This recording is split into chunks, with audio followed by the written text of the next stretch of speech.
I'm a stressed babe, I'm a triggered babe, and I know that you are too. It's probably that job, it's probably that man, it's probably that friend, it's probably this damn child. Okay, I'm playing, but it's probably that family member. And if that's not enough, we now have to witness other tragic events happening around the world.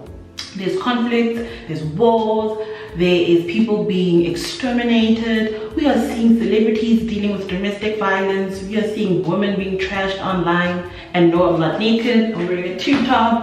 Like, we're just seeing a lot of things play out right now, and it's natural for us as human beings to get triggered, to just feel like, what is going on in this world? Like, what am I supposed to do? How am I supposed to handle all of these tragic events taking place?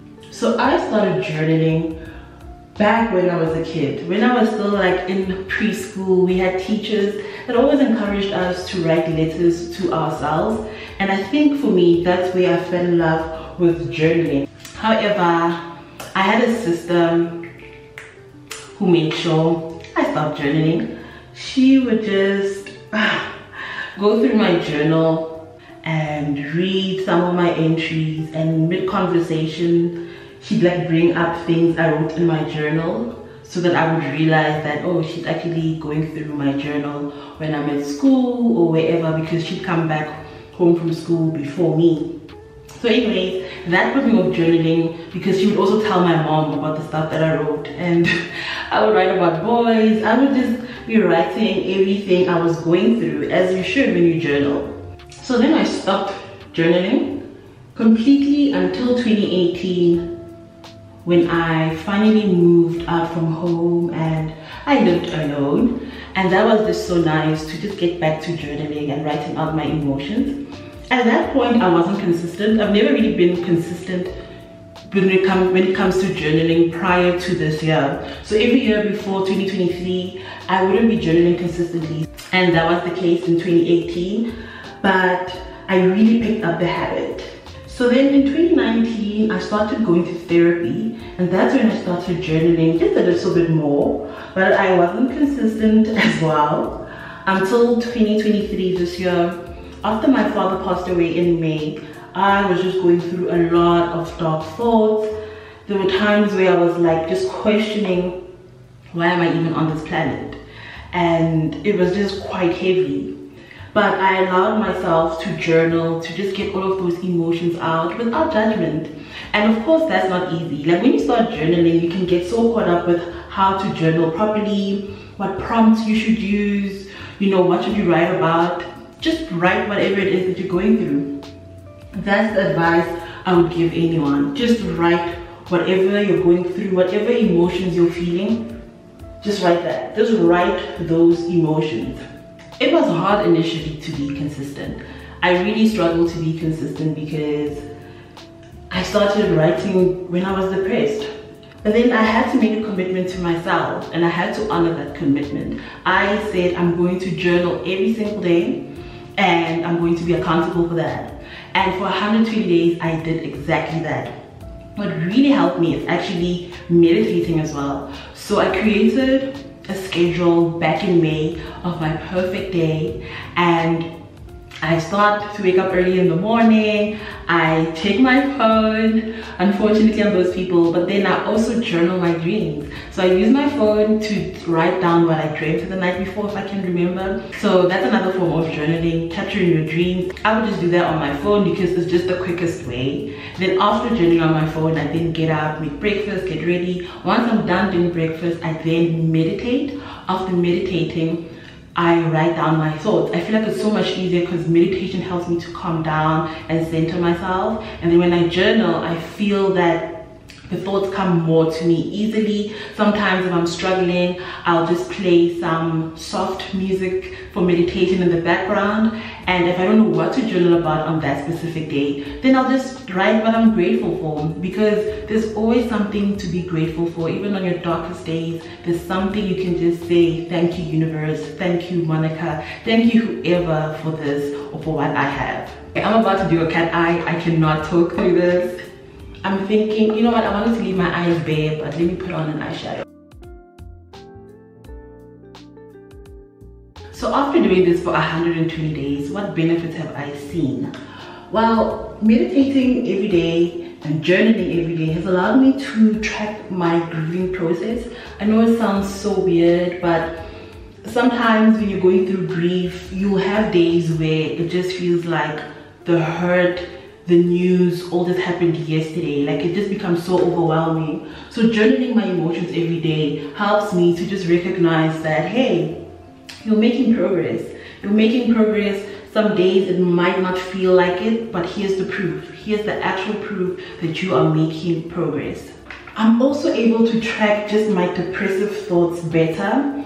I'm realizing that I will have dark days. So I'm able to see like, okay, something is wrong. The way I'm feeling today, the thoughts that are coming out today, something is wrong. I'm probably not feeling well. Or I can tell that, okay, the next coming days, I might start having low energy, a low emotion, or just a depressive state coming. Because I'm journaling every day, I can see those small changes in my emotions, and I'm able to just track how I feel so much better. And then I already know like, okay, I'm not gonna be feeling good these next coming days, or I'm not feeling good today. So I'll allow myself to have that cheeky ice cream, or just treat myself and just allow myself to maybe have a slow day, whatever the case may be. I'm just kinder to myself even more on those days because I'm managing my thoughts and I know how I'm feeling.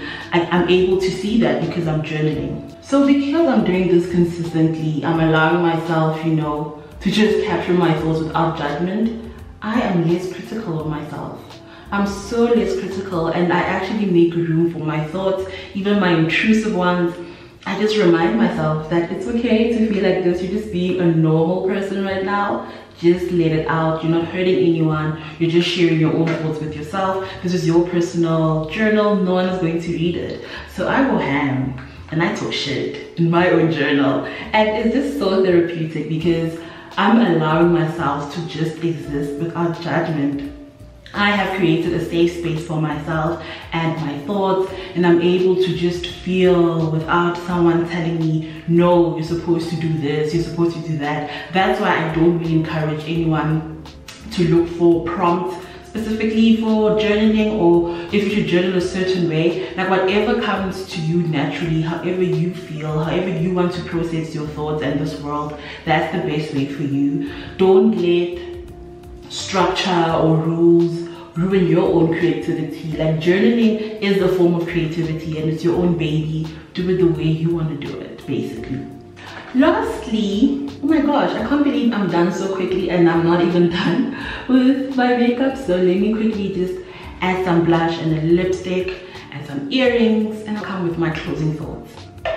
What's a makeup video without a makeup tip? Like I had to switch on my camera and just show you guys this trick. I use this eyeshadow palette. I got it from Makeup Revolution, and then I take this orange and I mix it in with this yellow. It gives me such a beautiful and natural blush on dark skin. And then I'll just focus on the high points of my cheeks, and then I will just add this very natural looking blush.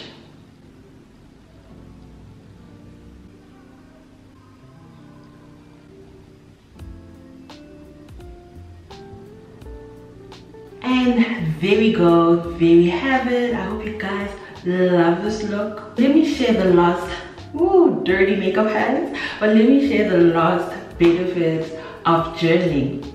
For me, journaling has also helped me to manage my cycle. Like the days leading up to my period are very hectic. That's when I'm very emotional. That's when there's a lot of turmoil happening in my life, seemingly. So the days leading up to my period, I just give myself more grace. I remind myself these are not my thoughts, that I'm just going through hormones and things are up and down, and actually this is part of the cycle of being a woman, and I'm just getting ready to shed my lining, and I'm aligned with the moon. I just tell myself all of those beautiful things, and it makes just journaling even more worth it, because even on our darkest days, there's something to be grateful for, and that's what you can put in your journal. How can I do a journal video without showing you guys my journals? I'm trying to balance you guys again, but I use any book to journal. This is the first journal from 2018. I journaled in this book. Yeah, my life was very low budget. But again, I use any book. And then there's another journal I had from 2019. It's somewhere, I just can't find it, but I definitely still have it. Then my current journal, I got this from Checkers, and this is my favorite, I can't lie. I would say if you want to take it very seriously, do invest in a book.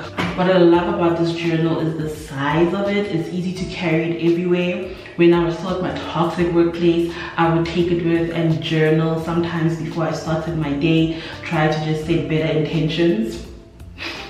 And I love how you can just hook a pen here. This just ensures that every time I want to journal, there's a pen nearby, if not on the journal. So there's no excuse not to journal. This just makes my life so much easier. And it's pink, like it's so cute. I love the color. So yes, this is definitely my favorite journal. I'm going to see if I can get another one, but I want to get from Typo and have my name engraved. And that's it about journaling. I hope you guys enjoyed this video. Once again, thank you so much for stopping by. These earrings keep falling. I'm gonna get better stoppers. In the meantime, I'll see you guys in the next one. Bye.